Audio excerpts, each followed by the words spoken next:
All right, and now I'm going to introduce our next speaker, Dr. Aaron Smith. Thank you. Since I'm a philosopher, shh, don't tell anyone. No, but since I'm a philosopher, I think what I want to do is start with a thought experiment. Thought experiments can be useful, but they require you to step back, to pull out from your conceptions now, and take the thought experiment seriously for a moment. It's not easy to do always. I want you to imagine an observer from another planet, from a more advanced, civilized civilization. And through whatever technology it uses, it's looking down on Earth. And one of the things it observes is a tiny little country dedicated to preserving its own life, surrounded by a sea of authoritarian, backward regimes, bent on destroying it. It's faced numerous battles with these enemies over decades. It has the military might to defeat its enemies, and every time it's invaded, it wins. It's bloodied, but it wins. It seizes some territory to gain a buffer zone, and then it gives it back. They're invaded again, rinse and repeat. It offers its enemies a state, a sovereign state, right on its borders, when it knows they're bent on killing them. Rinse and repeat. Attack again. First Intifada, Second Intifada. How many wars have you had with Gaza now? 5? Oh, sorry. Well, 5 major ones, put it that way. Something like 5 major ones. And now what's on the table is to give them a state. And this alien observer is looking down, and it sees that this nation can defend itself, and it sort of does, and it sort of doesn't. It never really wins its war. It lets it happen again, and again, and again, and again. Its people die, and then they win. And its people die, and then it's win. What do you think kind of question is in the mind of this otherworldly observer? Okay, WTF was in alien language. But what's the question that would have on its mind? Okay, so we've got what the hell, we've got are they crazy, what else? Why? What explains this situation? It seems to be not very clear. What is this little nation, and I think we know who we're talking about, what is this little nation doing? Is it that militarily it's just not capable of winning? It just couldn't beat the massive force of Gaza, of the Hamas in Gaza. Is that what's going on? It just doesn't have the military might? Is it just doesn't have the right generals, or like what is going on? Does it not care enough about its own life? Does it not care enough about its own people to just defeat its enemies and be done with it?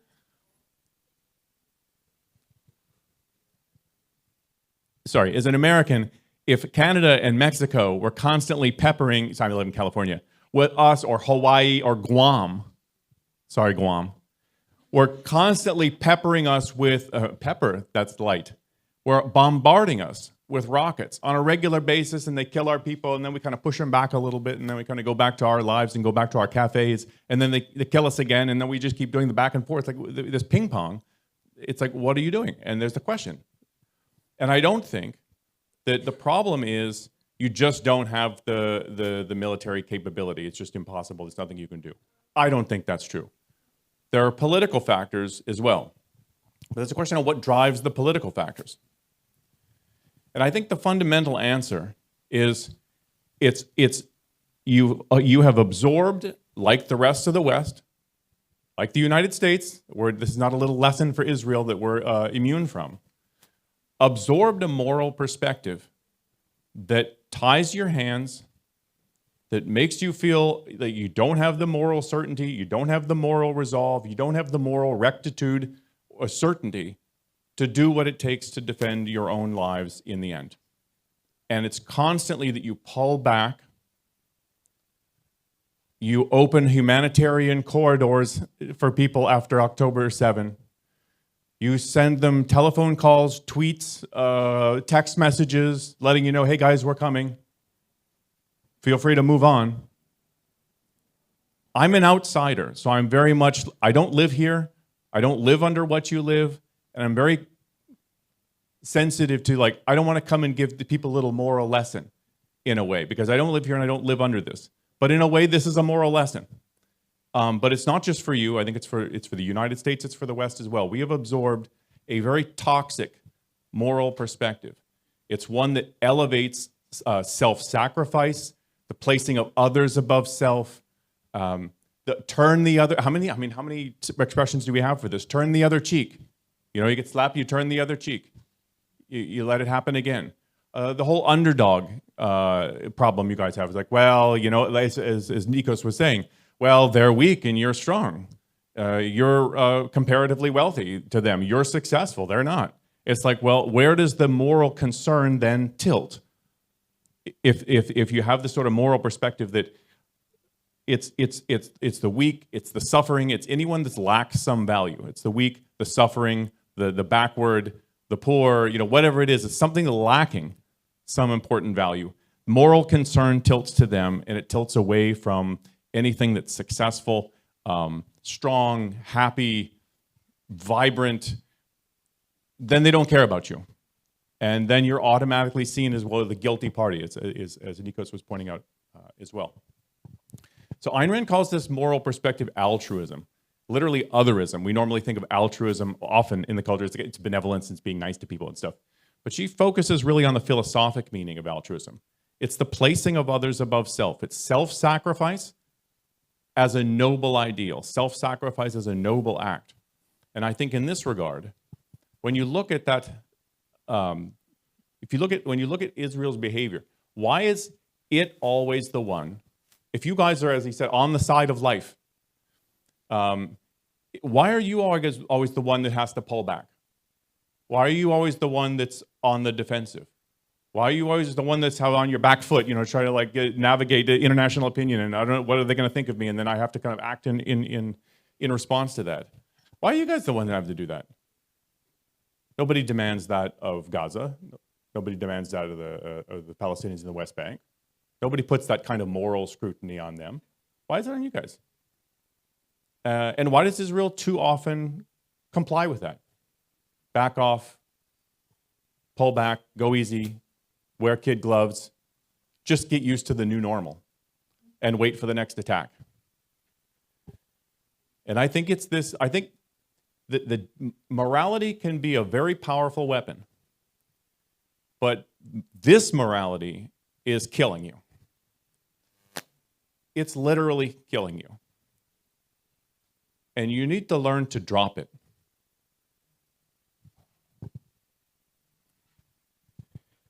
This is the most powerful weapon in the hands of your enemies. It's not a bomb. It's not a rocket. It's not a hang glider. It's this morality. This is one of the reasons why Hamas knows when they hide their command centers and their rockets and their ammunition stores under preschools, in hospitals, in residential areas. They win either way, and you lose. If you knock out the weapons store and you hit a hospital, the world hates you. You're the bad guys. You're what's the word? Pilloried, you know, in the media. If you don't, and you let it sit, they win too. So they know that you have a kind of an attitude to morality that is protecting them. And this is one of the reasons why the international community and international opinion, I think, has such kind of force, unfortunately, I think, in Israel. Like, what will they think of us? They're going to think we're bad. They're going to think we're, I don't know what, selfish, callous. So I think this morality, this really says, look, Don't go far enough. Don't be self-assertive. One of the things I noticed, I'm not Israeli, I'm not Jewish, but this is only my second time to Israel. But well, I know Tal. Israelis seem pretty self-assertive. Like as a people. I don't know, maybe that's a misconception on my part, but they seem pretty, no, he's like, no. They seem pretty self-assertive and very capable. And yet, this seems to be a stark example of you keep getting hammered and you don't do enough, and you keep getting hammered, you don't do enough, and it's just, what are you doing? And I think it's not that you don't have the capability, it's not that you don't have the brains, it's not like you don't have the technology, like you could do it, but you don't have the moral resolve. And you don't have the moral resolve because we have adopted in this culture a kind of attitude to morality, which makes you feel guilty for that, makes you feel like you don't have the tools. But there is another alternative. You don't have to have this morality. It came from somewhere. It's not the only one, but it is widespread. It's widespread everywhere. I grew up with it. I jettisoned it early to the extent that I understood it. But there is another way of thinking about morality. And I think it's one that Israel and the West more broadly needs. And it's the one that it's presented by Ayn Rand. And it's not the one you need because it's by Ayn Rand and I work for the Ayn Rand Institute. It's what it is it's a morality that's focused on and designed to support the living, support those who embrace life. It identifies the conditions required for man's life. It identifies the means by which we pursue that successfully. And it identifies that pursuit of life, that pursuit of happiness, that pursuit of what man's life requires as morally virtuous. Not that it's okay if you do that, because, you got to live, I guess, right? And then morality's over here. That's what you do for other people, and you give to the poor or whatever. But then the pursuit of your own life, the defending of your own life, that's just prudence, being practical. Ayn Rand says, no, this is the essence of morality. If you think about why you need morality, or why you need any guidance in life, do you need any guidance at all in life? Forget morality, just like any guidance? Well, only if you're trying to pursue some goal. I can tell you, well, take a left down there and then turn right over there if you're trying to get to the pizza shop. If it's a goal, I can give you guidance. And Ayn Rand's view is, if you want to live, a proper morality can give you guidance. It can say, well, this is your nature as a human being.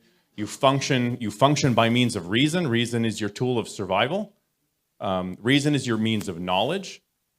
Someone asked about religion, but reason is your only means of knowledge. It's the only means of figuring things out, understanding the world around you, figuring out what values your life requires, figuring out the means by which you can attain those things, figuring out what the kind of virtues of character you need to build into your life to kind of be a successful, functioning person, to live life successfully. That's what a morality should probably be giving you. Guidance on successful living, not how to surrender, not how to give up, not how to turn the other cheek and get slapped one more time. That's not the purpose of morality from Rand's perspective. And I think that's an important insight. She's not the only person, she's not the only philosopher to have this, but you got to go way back to ancient Greece to get anything like an approach like this. And so I think this is a moral perspective that's really worth examining, looking into, thinking about. When you think about the kind of if you know anything about Ayn Rand, she advocates a morality of self-interest. Now, self-interest triggers all sorts of bad things, right? It's the guy who grabs the last pizza at work, and so nobody can have it. Right? It's just the kind of the thoughtless sort of jerk. Everything from a thoughtless jerk to a criminal. That's kind of what self-interest and selfishness and that sort of those words trigger in people's mind.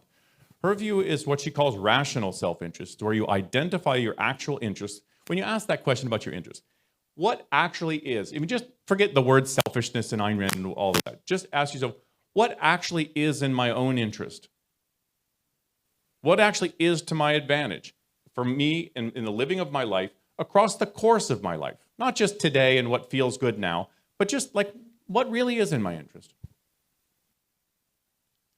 And that is not like, oh yeah, here's a 1, 2, 3. It's like, it's not that obvious. One has to think about that. That is an intellectual, philosophical task to identify what your proper interests should be, what the context of those interests is, how to pursue them in a way that you're not simultaneously sabotaging yourself, because you have other values too. You don't just have one value, right? And so it's a very thoughtful, intellectual process to think about self-interest. So it's not your. Sorry, there's an expression. It's not your mother's self-interest. It's not what's the conventional view. It's definitely far from the conventional view. So don't dismiss it that early before thinking about it. And if something might surprise you, what do you think the top, this is not for you veterans, what do you think the primary virtue is for in the objectivist ethics, for a philosophy that's oriented to life and what it requires? What do you think that is? Anybody that's relatively new. A moral virtue. Rationality. That's interesting. I only know Aristotle has something like that, but it's not even that. Rationality. Why is that your top virtue? Well, reason, she thinks, is your only means of knowledge. It's your means of survival. So think about, just look around you. Everything in this room, literally, everything in this room, everything on you, from your makeup to the electronics in your pocket, to the chairs, to the electronic lighting, to paper, to the dyes, the ink, the translation, the AI software, there's nothing natural in here. Literally everything is man-made. And so reason is the process by which we not only come to understand things, but how we produce the kind of things that our life and our survival require. The things that Nikos was talking about, the medical developments. What is Israel known for? What is it? Agrotech, biotech, what is it? Quantum computing. There's a bunch of other high-tech. What's that? Yeah, cybersecurity, cloud computing. I mean, it's just a bunch of high-tech stuff. This is the work of the mind. And everything from architecture to that kind of thing. This is the work of the mind. This is what the mind does. It enables survival. So her view is, the guidance flowing out of that fact about man's nature is embrace your means of survival. Treat it as an absolute. Follow it in everything. Don't keep it on a leash. Don't tug it back when it reaches conclusions that you think are uncomfortable or unpopular. Use it all the time and use it to guide your life, because this is how you guide your life. It's how you identify what your life requires.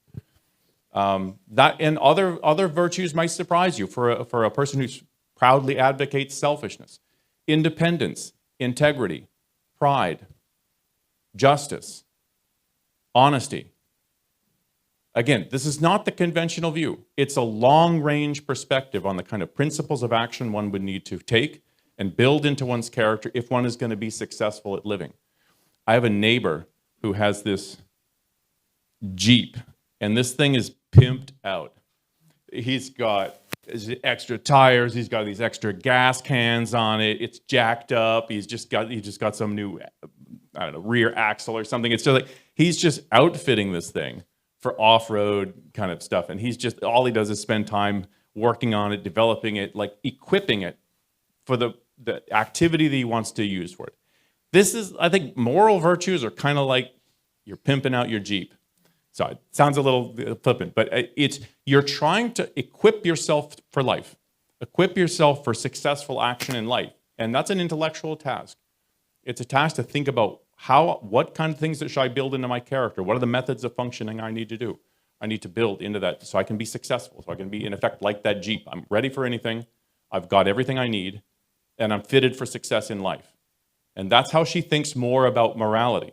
So it's life is your ultimate value. It's that fact which gives rise to the need to even think about what's good for you and bad for you. If you were an immortal robot, it wouldn't matter. And so she's trying to identify what is that. And so when you think about the situation, I think, that Israel is in, and you think about the moral lens of altruism and just how much that ties your hands, just how much that plays against you, and just how much from that kind of lens your success your virtues put a target on your back. You know, you are the ones that are no longer the objects of moral concern. The people that don't have those things are. You look at that lens, and then you look at it from the lens of Ayn Rand. So this is, your life is your own, your life matters. It's a moral virtue to defend it. It's a moral virtue to improve it. It's a moral virtue to enrich it. So you don't have to apologize for defending yourself. You should go after it with like self-righteous moral certainty and confidence. You don't have to, you know, I mean, the UN can just, you know, well, you can know what they can do. But it's like, this is not, the international community is not your standard of value. Your life is your standard of value. Other people's opinion is not your standard of value. Your life is your standard of value. You know, I've heard it said that,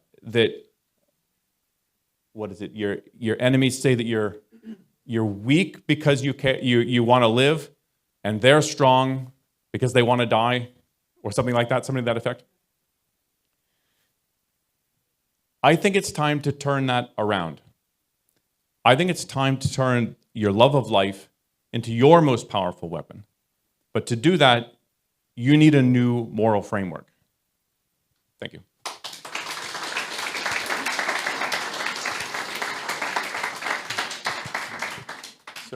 So we'll go in order with the questions, I think. Okay, so we'll go 1, 2, 3, 4. This gentleman in the front.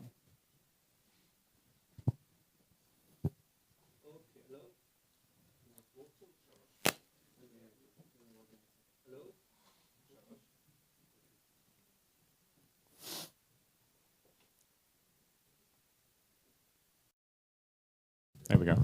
Okay, so my question is a little bit rude, because both Nikos and you said that Israel is a successful country, judging from the very poor startup we had after the Holocaust. So you keep saying that we managed to win war after war and building a society and economy and so on, but still you say, well, I'm not capable of criticizing you because I'm an American, I come from a huge place.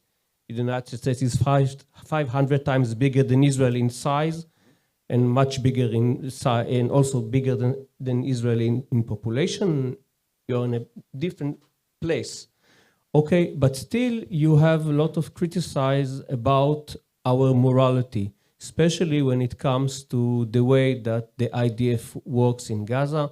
And what in fact you're saying is, well, it's a pity that you care too much about your enemies. My question, and there's a question here, do you think that we can do it better? I mean, first you say, well, you're successful. You started your conversation by saying, let's imagine someone from the outer space visiting Earth and watching you and so the region. on. Yeah. But then you not complaining, but you're criticizing our morality. My question is, do you really think that as a very tiny nation, we can do better? We can split, and I have to add something which is my opinion, and I agree with you in a way, because I think that there is a bulk morality, but that we cannot split between the good morality what we use and the fault morality. You understand what I'm saying? I think so. So is it a criticism of the morality that's at least prevalent or infused in Israeli culture? Absolutely, it's a criticism. It's infused in my culture. It's infused in all of the West. This has been around for a long time. So it's a general criticism of a kind of morality, but I'm in Israel talking to you guys, and you guys are the ones under the existential threat. You guys keep getting beat up and have to fight wars over and over and over. It pains me to see that, and I want to make this point. So it is a criticism. Can you do better? Yes. Jettison that morality. It's killing you. Do you need it? Because I hear sometimes the argument, look, we're a very small nation. We need to, I don't know what you would need it for. It's self-sacrifice. It's self-damage. I think that, what you need to do is to treat it as We have the moral right, we have the right to defend our lives, our rights, our freedom. And that's it. And talk about proportionality. Yeah, proportionality is really important. The proportion is you do what you need to do to defend yourself. That's the right proportion. And if it means horrific damage, then that's what you do. And you know, war is hell. And sometimes, in order to defend life, you need to destroy the life destroyers.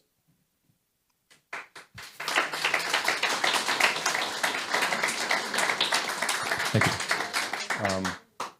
Was you and then you.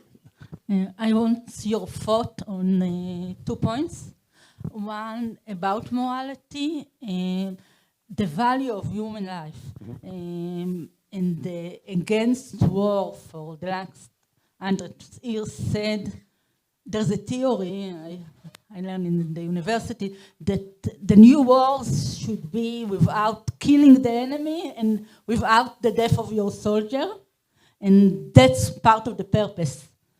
And how do you regard this point? And the other point is the ideas you said it's in our country also. There is part of our left wing, and there is now, or 2 years ago, there was a moment of clarity that said people were willing to do what it takes. People were willing to do, and it's part rational, but it's part, I don't know, I want to know what you think, emotional, and I want your thought of that too. Yeah, so second one first, is it, I don't know how it couldn't be emotional. So it's not that it's emotional like you're just flying blind by your emotions, but your emotions better damn well be stirred up or you don't give a shit. You don't care. You know, if this should strike strong emotions, but it's an issue of justice. It's an issue of indignation. That's what it's about. And those feelings, it's not that you should just go follow your feelings. Justice is a judgment. It's an evaluation. When you watch what happened on October 7 and they're sending selfies home to mom about how they slaughtered Jews, I don't know how else you'd feel about it, right? And it's an issue, you can think of it as revenge. I think revenge is valid. It's not, it always gets treated badly because, you know, but it's sort of, there is something as revenge, but it's more an issue, that revenge is an aspect of justice, or it's a kind of, it's moving in the direction of justice. You've done this and you'll pay. And not just so you can vent your feelings, but so you can stop it from happening again, to de-incentivize it. And they told you, this is the first October 7, and we'll do it again, and we'll do it again, and we'll do it again. Give them a state, right? Like that's suicide. Why do it? And it's like, well, you know, they kind of poor. And I don't know what the thinking is, but it's like that can't be right. And the other point is, so the point is, if I say, look, what a rational self-defense is you do what it takes to defend your lives and your rights and your freedoms. And the aggressor pays the damage. This does not mean just gratuitous killing. Like anything goes, just kill all the people, just do whatever you like. That's not that. And I think if you take human life seriously, I think it's right to not want to just maximize everything and not have any, just lose all humanity. And like, I don't care who gets killed, kids, it doesn't matter. I don't want to ever have that perspective myself. And I don't think that it's a right perspective to have. But if you care enough about your own lives and your own people, and you realize you're the one suffering the injustice, and it's on their heads, they don't even care about their own people anyway. And then they're just going to raise the kids to hate you and to go slaughter you anyway. So it's like, what's the point? You know, at some point, you just have to say, this is what a war is. And you brought it on your own heads. I need to protect myself. I need to protect my families. I need to protect my children. God have mercy on your soul. I don't know what to say. I got the 1, 2, and the green, yeah.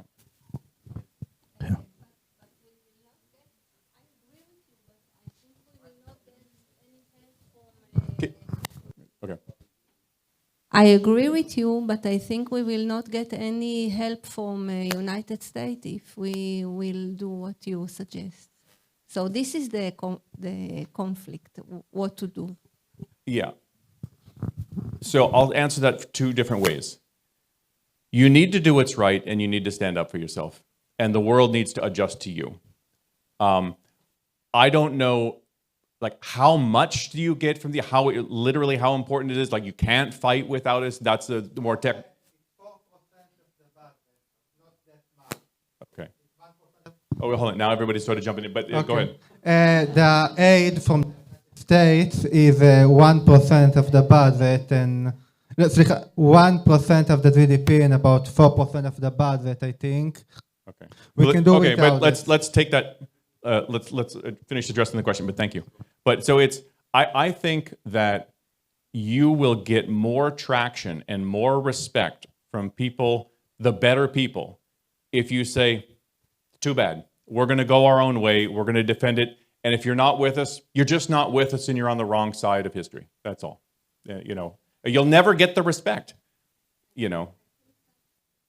Sometimes we are doing it, but it's not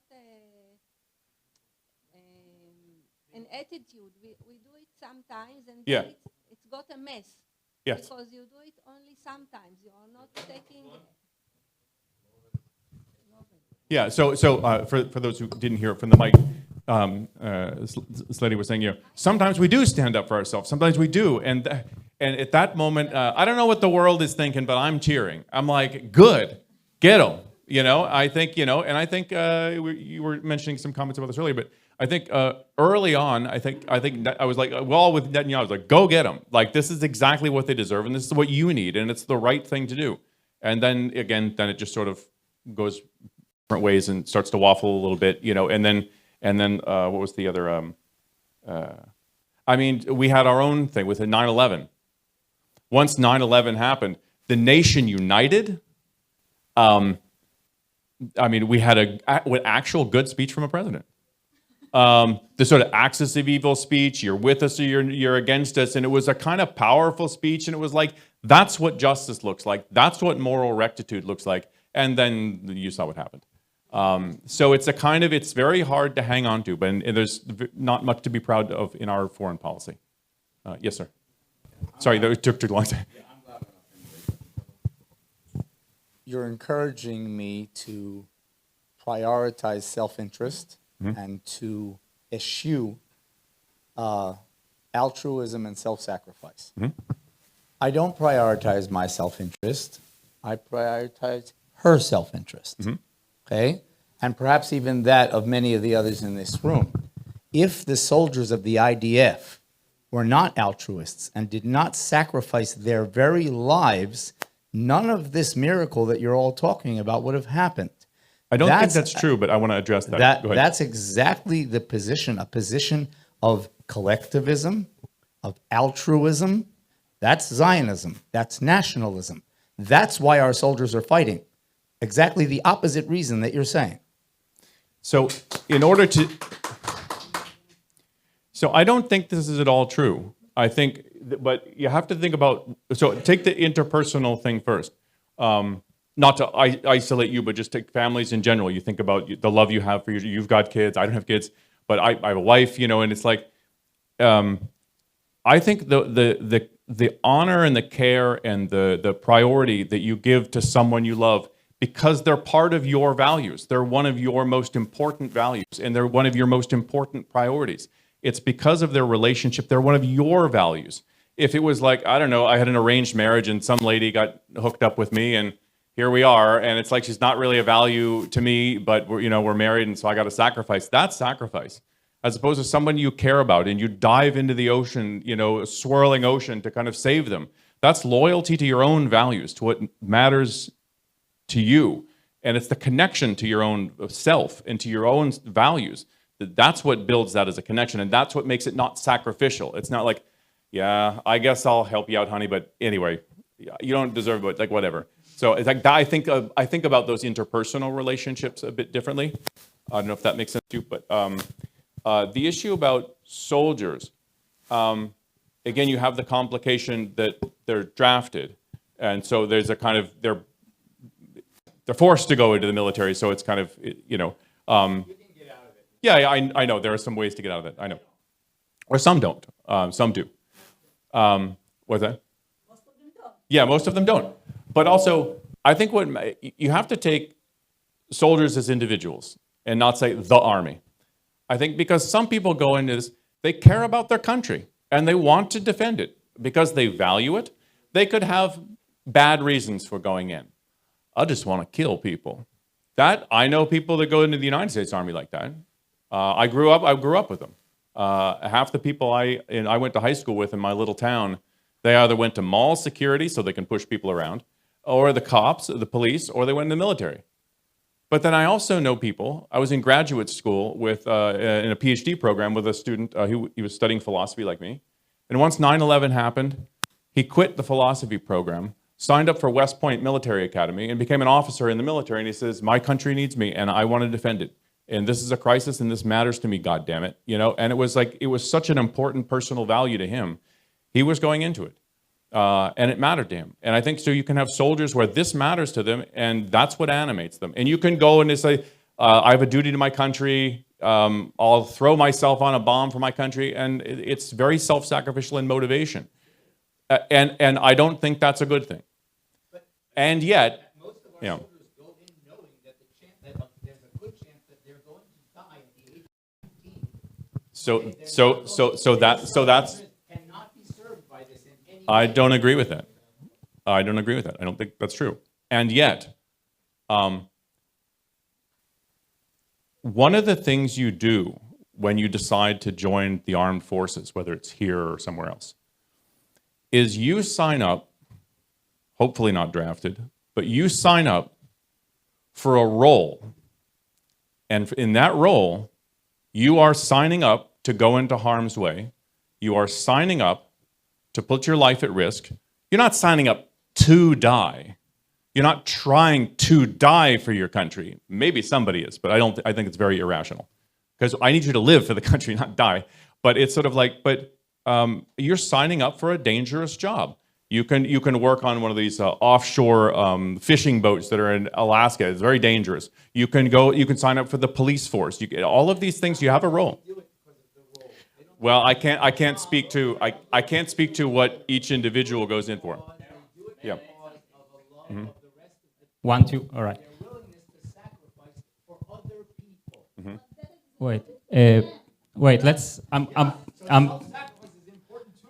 I'm pausing the discussion for a moment. Okay, but that's fine. Then there's a difference in view there. And no, I don't think it's semantics. I think it's fundamental. Yeah. But it's apparently. But go ahead. Yeah, I'm a Jewish person, and I live in Israel, and I know the history of people like me, and it doesn't matter, by the way, if you're religious, non-religious, you belong to this club. And you know what happened to Jewish people without a state. And you know what's happening right now. And I know my alternatives. I know what it means not to fight for Israel. And I know fighting for Israel, fighting for my home, is the most selfish thing I can think of. No. But he's fighting. He was in the military. He fought for Israel. Why? No. I don't want. You don't tell me what's selfish for me. Yeah. But this is exactly. But no, you were saying it's semantics. But this is the fundamental. So what you're saying is, if you want to pursue your self-interest, get out of here. We're collectivists. So it's sort of like, well, I mean, this is part of the problem with the country, I think. But you and I don't agree with that. Well, we're not going to agree on that here. I don't know what the order is. You've got a mic, so I guess you're the man. So, as we all know, wars, politics, very complicated. So, let's say that I'm a very moral person and selfish, but I'm also a decision maker that being confronted by the question, okay, I can fight with accordance to my values and to do the right thing in Gaza. But if I will do that, other countries will cut trade with me that's going to impact on my other citizens in a very meaningful way. So I want to fight with accordance to my values, but I have an obligation, a responsibility on the other citizens that I'm responsible on. So what a recommendation can you give to our decision makers that can fight morally? Morally, I mean very hard because they deserve it. But from the other end, to take into consider all the complexities that politics and politics worldwide can bring to the table. I don't know if I understood the question, but if the question was... Would you like me to make it more precise? Yeah. When you are in the middle, when you need to take a decision, is this from the perspective of a policymaker? Somebody? Yes, decision maker. Okay. You need to take a decision. I will fight as I should do in Gaza, but I will pay the price of cutting trade with me. Gaza's trade? The other countries will cut trade. Yeah. Or I will compromise and find a middle position that I can achieve kind of my goals. The answer is you have to think long range. Because otherwise it's, I'm worried about sanctions, and then I'm worried about getting killed, and I'm worried about sanctions, and I'm worried about getting killed. And then you just wind up in this perpetual cycle. What's the end game? It's you have to think like, I need to be able to secure this, and I think international opinion will come around when you stand up for yourself. I think, but you have to do it. I don't think it's a choice. It's you're going to keep getting your kids killed, or you could get some sanctions. So it's, I don't know. To me, that sounds clear. And also, to the extent that your own spokesman, like spokesman for your nation, spokesman for the country, spokesman for the army, can more self-assertively and rationally articulate why they're doing what they're doing, what their case is, and why the right is on their side, I think the more people will be on your side, and the better people will be on your side, and you can bring people around over time. But if you never do that, and then you just worry about, maybe we'll get sanctions, maybe we'll lose some money and some deals and stuff, you never get out of that cycle, I think. I'm not a policymaker, but that seems, from a philosophical perspective, you have to think long range, and what's the end game, and how do you ever get out of it? Next question. Hi, I agree with what here. Sorry. Okay, I'm sorry. I have the mic. Yeah, go ahead. I agree with what you said, that we should prioritize our own self-good and do everything as an army in order to get that. But then you said that revenge is valid. How does that work with that? Revenge is an emotion, and acting on the basis of that emotion, if it harms me long term, it's a bad idea. In what sense? Well, so several questions there. The issue of revenge is not quite the right concept for it. The wider issue is it's an issue of justice. That's really what's at stake. I think I think there is a valid notion of revenge. You've done this to me, and you deserve to get something bad to happen to you. And there's a kind of feeling like justice was done, and I think there's something that's it's kind of almost like closure a little bit. You know what happens when, maybe some people agree with this, but this makes me so nauseous. When some guy, rapes and mutilates some guy's daughter, and then he forgives the killer or something like that. There's something about when the guy's put to death, there's a feeling like this is right and this was done, and there's a kind of sense that was done. But it's not like you're acting on your emotions. I think there's a valid emotional response. But the principle that you're acting on should be a principle of justice, of desert, of what the perpetrator deserves. That's really what the issue is. What do I care about justice? Why does it matter that they deserve this if all I want is my own good? I should prioritize Israel being a good place to live and do everything in accordance to that. Well, why not attack France? It doesn't help me. Well, it also wouldn't be just. It wouldn't be right. So I don't care about just. Okay, so what you're asking is why care about morality? Why care about doing bad things to other people? No, justice doesn't help me. No, justice is somebody helps me and I say thank you. Justice isn't always. You said it's certain. No. Justice is not negative. Justice isn't somebody punches me and I beat the hell out of him. You said punishment. You're evading the rest of what I'm saying. I'm saying it's about justice, and in some cases, justice involves punishment for a wrong done. In some cases, it involves a raise. Justice is an evaluation of someone by a moral standard in relation to what they did and how that impacts the good in my life. And you need to be doing that all the time. You need to be treating your employees justly. In other words, by some Because moral it helps standard. me.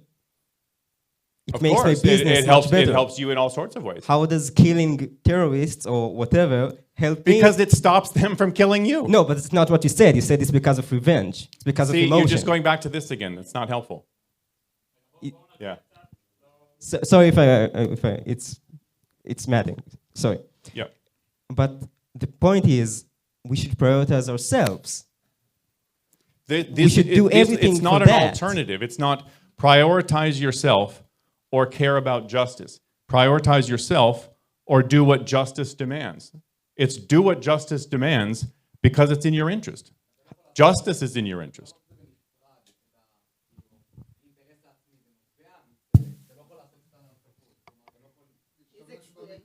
Okay, thank you. Yeah. Yeah, let's go ahead and wrap it up. Thank you very much. Yep.